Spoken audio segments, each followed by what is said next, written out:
women. Okay, the HerStory Award of the Women's Federation for World Peace USA hereby recognizes Mrs. Kedma Ough on this day of October 1st, 2022. We honor your passion for helping and educating others to find easier ways to success and being a hero or shero for small businesses based on your journey of overcoming unimaginable challenges. We applaud your service to your community filled with love and compassion and so much more. We love to hear from you. Mrs. Ough, the floor is yours. Thank you, everyone. Thank you, Roseanne. Today, I'm going to just share a little bit about my story and the lessons learned. I truly believe that everyone is born into a movie. I don't know what your theme is. I was born into a horror film.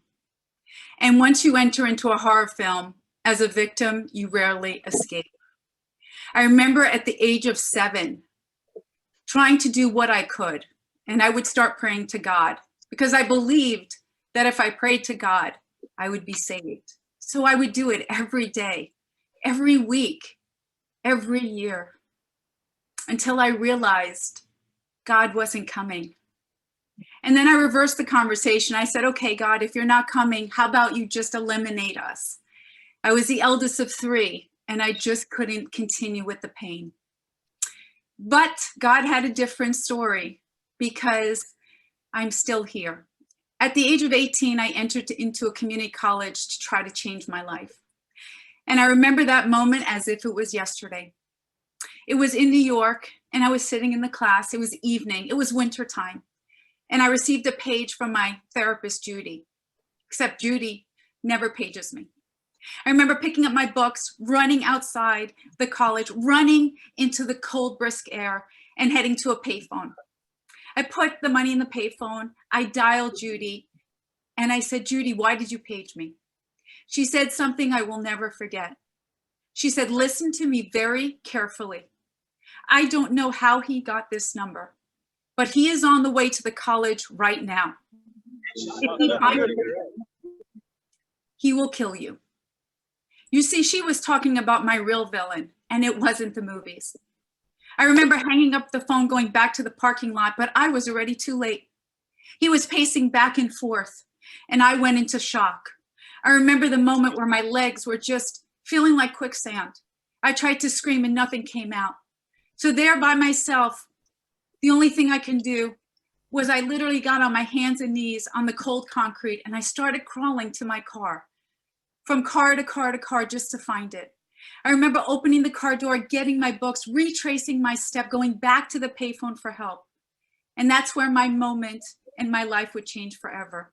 3 things happened. 1, a group of friends over the course of a weekend found me my safe haven. It was a basement apartment. You had to go down 15 stairs, infested with cockroaches. I would live there in hiding for 5 years.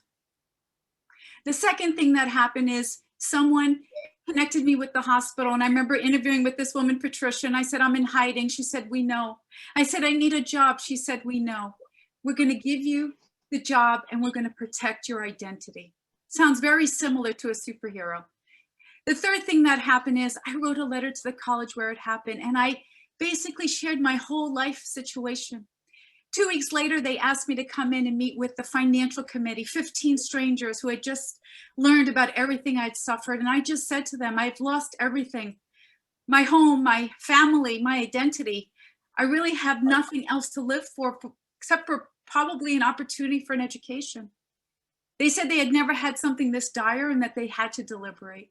They asked me to go to the secretary's office. In the secretary's office, I said, could I have a piece of paper and pen? And I wrote a letter to God. The same God that never showed up every day, every week, every year. And I said, God, now you have taken everything away from me.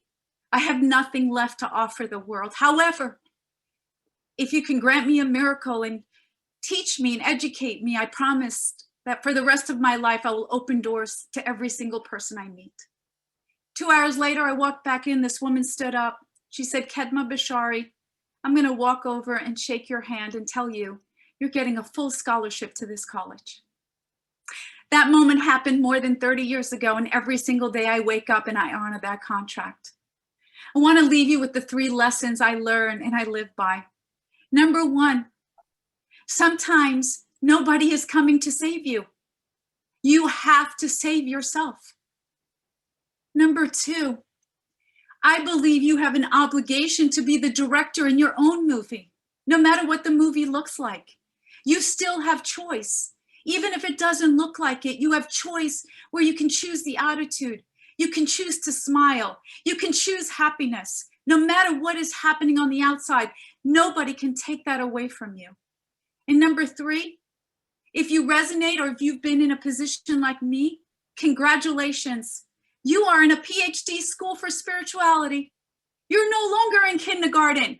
You're no longer in middle school. You are in PhD, and you should be proud of it. I will never consider myself a victim.